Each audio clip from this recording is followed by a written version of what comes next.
Jenofonte fue un retórico soldado e historiador ateniense que vivió entre el año 430 y el 354. Poco se sabe de su vida hasta el año 401 a.C., cuando participó en una expedición que terminó en un fallido golpe de estado para el imperio persa registrado en su Anábasis. Posteriormente, por razones desconocidas, Jenofonte fue exiliado de Atenas. Se instaló en Lacedemonia, donde vivió una vida cómoda hasta la derrota espartana en Leuctra. Parece que Jenofonte estaba totalmente conectado con el liderazgo espartano, ya que sus bienes fueron confiscados y fue exiliado una vez más. Luego se mudó a Corinto, donde vivió el resto de sus días escribiendo. Pasó su juventud en medio de la guerra del Peloponeso y reclamó al destacado filósofo Sócrates como su maestro. La educación de Ciro se escribió entre la guerra del Peloponeso y el advenimiento del dominio macedonio. Sin duda, presenció gran agitación política, ya fuera el ascenso espartano a la hegemonía sobre las ciudades griegas y su posterior decadencia a mano de Tebas, o a la turbulencia política que sacudió a Atenas después de la conclusión de la guerra del Peloponeso o la gira por el imperio persa, imperio con un ejército mercenario, concluyendo que Persia era un reino hueco, dispuesto a ser tomado por los griegos si así lo deseaban. En esta época de ocaso del sistema de estados griegos, Jenofonte parece profético sobre el surgimiento de nuevos imperios, al optar por reflexionar sobre los orígenes de un imperio más antiguo, Persia, y el carácter de su fundador, Ciro el Grande. Sin embargo, vale la pena señalar el carácter de la reflexión para no confundir los propósitos de Jenofonte al escribir. Jenofonte escribió su obra siglos después de la vida de Ciro el Grande. Al presentar su propio trabajo, Jenofonte plantea la cuestión de cómo se podría lograr la paz y la estabilidad a través de una comprensión de la naturaleza humana y el poder de la benevolencia universal como medio para persuadir a las naciones a renunciar a su libertad en aras de ser gobernadas por un hombre al que consideraban más prudente en cuanto a su propio beneficio que ellos mismos.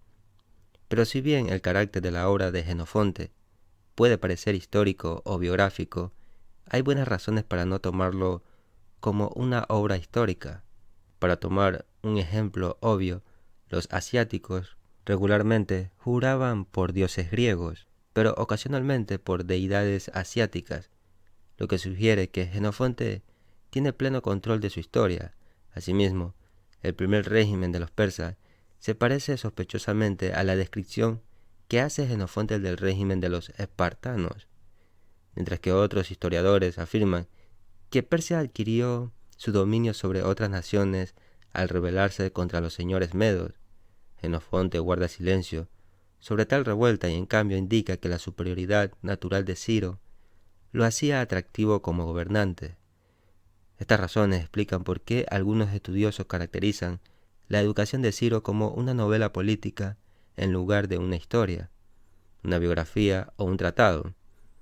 Es más poético que cualquier otra cosa, pero por esa razón podría enseñar mejor la naturaleza del gobierno imperial y las consecuencias de destruir un sistema de estados en aras de la paz. Así que no deberíamos esperar una obra histórica como la helénica de Jenofonte al leer la educación de Ciro. También podemos resaltar que la Ciropedia es probablemente la obra no socrática que ha sido más popular a través de los siglos. Además plantea la pregunta de ¿qué debe hacer un gobernante para que los gobernados quieran ser gobernados? Y responde a la pregunta pretendiendo dar cuenta de la educación y el ascenso al poder de Ciro el Grande, rey de los medos y los persas. Partes significativas de la obra están altamente ficticias y ficticias de una manera que Jenofonte seguramente debe haber hecho deliberadamente, por lo que la obra no parece estar concebida como una obra histórica. Sin embargo, es un tema de considerable controversia si la tratamos de encajar en algún otro género. Esto ha hecho que la interpretación de la obra sea algo difícil. y ni siquiera sabemos con certeza cuál habría sido el título original del libro. En la antigüedad recibió varios nombres diferentes, y la otra incógnita es que la mayor parte del libro alaba a Ciro, y el libro termina de una manera que plantea dudas sobre su logro. Algunos incluso han sugerido que el último libro podría no ser de Jenofonte, aunque este es el único argumento serio para tal conclusión. Muchos problemas de interpretación pueden resolverse teniendo clara la pregunta de Jenofonte. Por supuesto que no es cómo se construye una sociedad justa, ni siquiera cómo se construye una sociedad estable. La pregunta es cómo se construye una sociedad en la que la gente no quiera cambiar el gobierno. Y Ciro nos muestra a grandes rasgos que la clave es que el gobernante parezca incuestionablemente poderoso y sea bueno otorgando beneficios a la gente que de otra manera no podrían obtener. Nada de esto exige que Jenofonte admire todo dicho gobernante, aunque admire la excelencia con la que Ciro cumple con estos objetivos de parecer poderoso y beneficioso. Aunque esta obra no es socrática como mencioné anteriormente, parece sugerir en todas partes la influencia de Sócrates. Todos hablan en un tono socrático y algunas de las excelencias de Ciro se entienden claramente en términos socráticos, y parece haber varias maneras en las que Jenofonte ajusta deliberadamente a Ciro para darle un matiz socrático. Por último, la Ciropedia también fue imitada en la Edad Media como modelo para el género de los principescos que influyó en Maquiavelo, quien sin embargo rechazó el modelo medieval y, al igual que en El Príncipe, no pretendía necesariamente describir al gobernante ideal. En esencia, la Ciropedia describe la educación del gobernante ideal, entrenado para gobernar a sus súbditos admirados y conscientes como un déspota benévolo.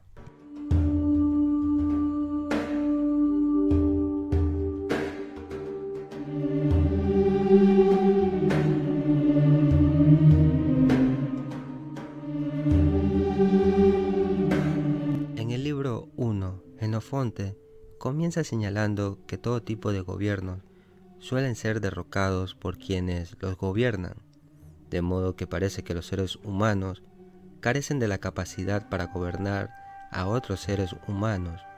Sin embargo, tras reflexionar sobre esto, también pensó en Ciro el Grande, quien adquirió muchísimos pueblos, ciudades y además naciones, todas obedientes a él, y que la obediencia se dio a pesar de las grandes distancias y las diferencias de idioma y cultura.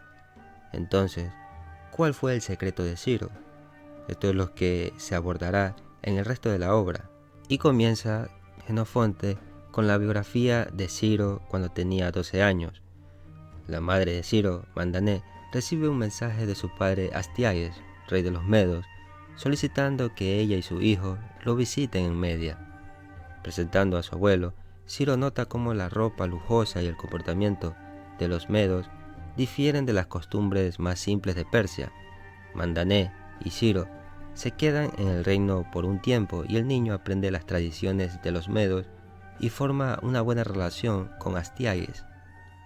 Cuando Mandané está lista para regresar a Persia, que es vasalla de los Medos, para ver a su esposo, su padre quiere que Ciro se quede. Mandané está en contra de la idea, pero deja que Ciro tome su propia decisión. Así Ciro decide quedarse, afirmando que tiene más que aprender de los Medos. Al crecer en Media, Ciro se gana el apoyo de un grupo de compañeros con los que entrena. También va de caza con ellos, pero tienen limitaciones en lo que pueden cazar para mantenerse a salvo debido a su edad. Esto no le sienta bien a Ciro, quien le ruega a su tío Ciáxares que lo lleve a cazar, pero su tío se niega al principio y luego accede. Mientras caza con Ciáxares, Ciro se topa con animales peligrosos y arriesga su vida para dárselos a Astiages por el amor que le tiene. Y Astiages rechaza los regalos diciéndole a Ciro que ningún regalo justificaría poner su vida en peligro. y durante esa época el rey de Asiria se casa, y para celebrarlo reúne a un enorme grupo de personas para ir de caza entre las fronteras de los imperios asirios y medos. Al llegar al lugar de caza, el rey asirio se dio cuenta de que tenía una hueste masiva para asaltar las fronteras de los medos. Astiages convocó a sus ejércitos en respuesta al saqueo asirio de sus tierras, y aunque Ciro era demasiado joven para luchar, no pudo contenerse y se unió a su abuelo a la marcha. La fuerza meda se encuentra como una hueste de asirios que se llevan bienes robados. Astiages duda en enviar a sus tropas por temor a que la caballería enemiga los contraataque. Por otra parte, Ciro sugiere que Ciáxares lidere una pequeña división de caballería para interceptar a los soldados de infantería que llevan el botín. Si la caballería enemiga intenta reforzar a la infantería, las tropas de Astiages se apresurarán a detenerlos. Y el plan funciona, con los medos haciendo retroceder a los asirios, y Astiages le da la victoria a Ciro, pero menciona que su estrategia fue una locura. Así la reputación de Ciro tras las batallas se extiende por todo el imperio, y su padre Cambises I se entera de los logros de su hijo y lo llama de regreso a Persia. Y a su regreso, Ciro es recibido con los brazos abiertos. Sus amigos pensaban que regresaría como un medo opulento, pero en cambio regresa como un simple persa. Así pasa tiempo en Persia hasta su juventud, aprendiendo y entrenándose en las tradiciones militares. Luego Astiages fallece y Ciáxares se convierte en gobernante del imperio medo, y el rey asirio, al mismo tiempo, recorre el país conquistando a sus vecinos. Se fija en los medos y los persas, convenciendo a sus aliados de que ambos imperios representan una amenaza. Junto con sus aliados, los asirios comandaban más de 60.000 jinetes y 200.000 arqueros y tiradores.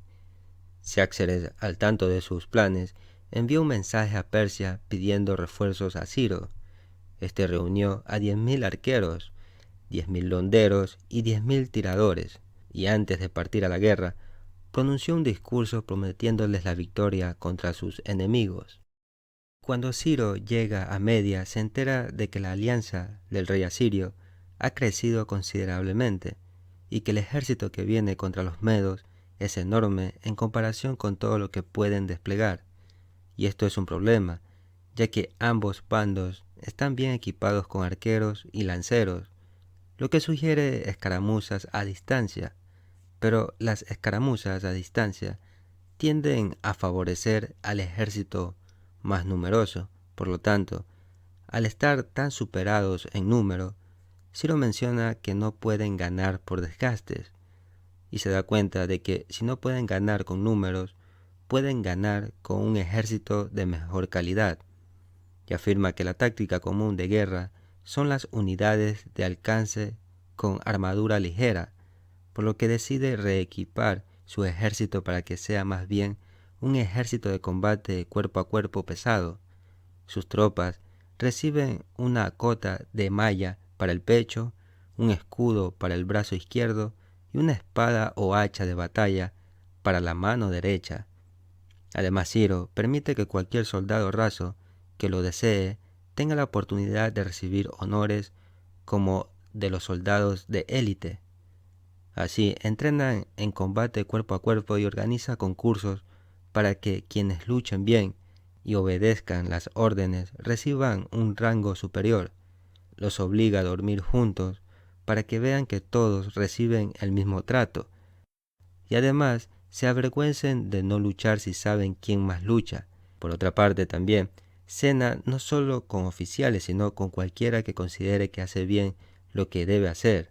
Y después de debatir con la gente durante la cena sobre impartir reformas militares, de cómo ordenar a los soldados de las unidades que convivan para fortalecer sus vínculos, Ciro propone a Ciáxares que ataquen en secreto al rey de Armenia. Técnicamente no forma parte de la alianza asiria, pero a medida que ésta se ha consolidado, ha mostrado una creciente tendencia a despreciar a los medos. descuidando el tributo y el apoyo, y con el pretexto de una gran cacería, Ciro avanza con su caballería y en la frontera con Armenia informa a sus oficiales del plan y hace que una parte del ejército avance disfrazada de bandidos para evitar que los armenios se percaten de la presencia del ejército completo y se escondan en las montañas.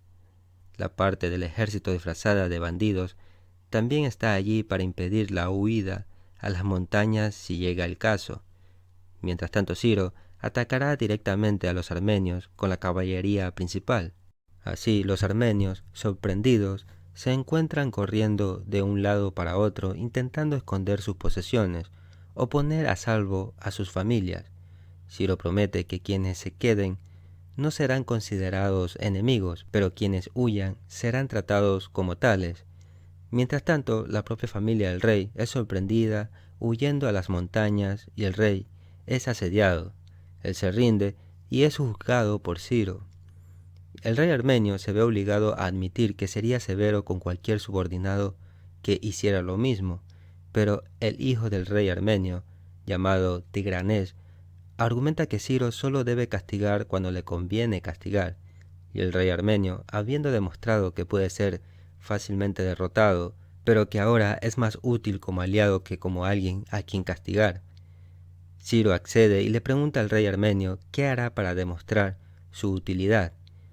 Y así Ciro regresa con más tropas para la lucha y también hace que el rey pague 100 talentos de plata tanto a Ciro como a los medos. Y así el ejército persa parte con su destacamento de fuerzas armenias lideradas por Tigranes para lidiar con los caldeos que están en guerra con los armenios. Después Tigranes le advierte que los armenios no presionarán hasta el final, pero lo incorpora a su plan diciendo a los persas que los armenios fingirán huir para atentar a los caldeos a un combate cuerpo a cuerpo. Cuando los armenios huyen realmente, como Tigranes había dicho que harían, los caldeos los persiguen y los persas los aniquilan. Ciro entonces usa su influencia sobre los caldeos, quienes ahora están preocupados por lo que hará Ciro para establecer y forzar un tratado de paz entre los caldeos y los armenios, que será aplicado y supervisado por los persas. Se asegura de que cada bando obtenga lo que necesita en la práctica de la paz y en particular los caldeos, ya que ellos tienen escasez de mano de obra y los armenios exceso, y también de la supervisión persa, ya que si los persas controlan los puntos clave, no tienen que preocuparse de que el otro bando use la ventaja estratégica para tomar represalias. Luego, utiliza esta colaboración entre caldeos y armenios para atraer a los indios que han estado contemporizando sobre a quién apoyar. En este caso también Ciro necesita dinero, pero dado que son nuevos amigos, preferiría no tener que quitárselo, así que recomienda que cada bando envíe mensajero a los indios, resaltando el valor de apoyar a los persas. Y de vuelta con los medos, Ciro recomienda pasar a la ofensiva. Mientras los ejércitos estén en territorio medo, es inevitable que se produzcan daños en su territorio. Esperar no ofrece ventajas reales, pero al avanzar en territorio enemigo le causarán daño, aunque solo sea inquietándolos por la disposición de los medos y los persas a luchar.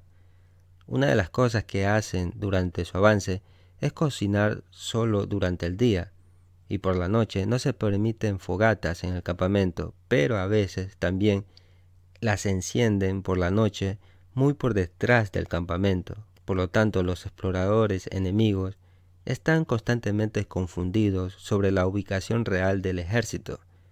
Así los asirios suelen defender sus campamentos cavando trincheras a su alrededor, y así el ejército asirio acampa donde sería conveniente cavar trincheras, y en ese momento resulta que el mejor lugar era a plena vista. Sin embargo, Ciro acampa deliberadamente su ejército en el lugar donde los armenios tengan menos probabilidades de verlo, para así poder atacarlos de repente. Después, Ciáxares y Ciro, que hasta ahora han estado de acuerdo en gran medida, discrepan sobre la mejor táctica para la situación. Ciáxares quiere intentar intimidar al enemigo asaltando las fortificaciones. Sin embargo, Ciro argumenta que esto no funcionará, pues los asirios confiarán en sus fortificaciones y verán que superarán en número a su enemigo. Además, cualquier fracaso animará a los asirios. Recomienda que esperen hasta que los asirios salgan. Se acuerda esto y los asirios de hecho prefieren salir en lugar de acampar. Y Ciáxares quiere asaltar al primer grupo en salir, pero Ciro insiste en que será prácticamente una derrota si menos de la mitad de los asirios son derrotados. Si luchan contra un grupo demasiado pequeño al principio, los asirios tendrán una segunda oportunidad de idear un plan de batalla y podrán librar la segunda batalla a su manera. Pero Ciáxares no está convencido y presiona a Ciro para que avance. Ciro obedece las órdenes y otros oficiales informan a Ciro que han capturado desertores asirios. Después Ciro intensifica el ataque diciendo a sus hombres, valientes al frente, ¿quién me sigue? ¿Quién abatirá al primer asirio? Y los soldados de Ciro se enfrentan a los asirios y rápidamente los obligan a retirarse. La lucha continúa en el campamento enemigo, pero Ciro ordena a sus soldados que se retiren, temeroso de que los refuerzos los invadan. Y en ese momento llega una embajada de los hircanios, súbditos de los asirios. Como los hircanios son hábiles con los caballos, los asirios los utilizan para trabajos pesados de caballería. La caballería hircania había estado custodiando la retirada asiria, pero los hircanios ven esta posible oportunidad para liberarse del pesado yugo asirio, por lo que ofrecen sus servicios a Ciro, proporcionándole información como muestra de buena fe. Dado que los hircanios les dicen que se puede atrapar a los asirios antes de que lleguen a sus fortalezas, si uno de ellos parte con suficiente antelación y deja atrás equipo pesado, esto abre nuevas posibilidades. Así los hircanios se ofrecen a traer rehenes de los regazos entre los asirios para demostrar su razón, y Ciro promete que los hircanios tendrán el mismo lugar que los medos y los persas si le brindan su apoyo. Así Ciro solicita voluntarios y todos los persas y la mayoría de los medos están dispuestos a hacerlo, especialmente cuando estos últimos se enteran de los hircanios, y los hircanios se dan cuenta de que Ciro confía en ellos sin exigirles que traigan rehenes como prueba de su palabra, como habían dicho que estaban dispuestos a hacer, y quedan asombrados. Pero Ciro les dice que tienen todas las garantías que necesitan en sus almas y en su preparación, aunque menciona que si los hircanios lo llegaran a traicionar, serían ellos quienes estarían en desventaja. Esta es, de hecho, la mejor respuesta que podía dar. Los hircanios están impresionados, incluso un poco asustados por la confianza de Ciro en no tener que preocuparse por el asunto. Y cuando los persas y los medos alcanzan a las fuerzas principales de Hircania, quedan igualmente impresionados por la facilidad con la que Ciro los trata como aliados dignos de confianza, a quienes deben atraer no por necesidad desesperada ni por la fuerza, sino simplemente por solicitud. La alianza de persas, medos e hircanios rápidamente supera a los ejércitos aliados desorganizados a sus tropas. Cuando Ciro captura a los sirvientes del campamento, ve la oportunidad de tener provisiones adecuadas para sus hombres, así que les ordena que reserven provisiones, algo que están dispuestos a hacer por la obvia razón de que lo ven como una forma de evitar morir. Ciro convence a los persas de que dejen que los medos e hircanios se encarguen de distribuir el botín, aunque reciban menos por ello. Y el botín resulta ser considerable al igual que el número de cautivas, porque según Jenofonte afirma que los soldados lucharán con mayor fuerza si tienen presente lo que consideran valioso. Jenofonte se muestra escéptico, como dice secamente. Quizás sea así, pero quizá también lo hagan porque se deleitan con el placer. Luego Ciro aprovecha la ocasión para argumentar que los persas deberían desarrollar su propia caballería, y Crisantas, uno de sus capitanes, coincide, afirmando que siempre ha enviado a los centauros. Como resultado, todos acuerdan que será ley entre ellos que quien reciba un caballo de Ciro considerará vergonzoso ser visto a pie, hasta que la gente empiece a preguntarse si los persas no serán en realidad centauros. Esto da inicio a una costumbre que, según Jenofonte, ha continuado hasta su época. Entonces, dirige su atención a los cautivos que comienzan a llegar. Ciro señala que incluso la buena tierra es inútil sin gente que la trabaje, por lo que propone liberar a los cautivos y les dice que les permitirá regresar a casa, con la condición de que prometan no volver a luchar contra los persas y los medos, y que en el futuro, si alguien les hace alguna injusticia, los persas y los medos lucharán a su lado. Obviamente, los cautivos prometen. Por otra parte, Ciáxares, para su sorpresa, no se había enterado de lo que ocurría, pues estaba de fiesta en su tienda tras la primera victoria sobre los asirios.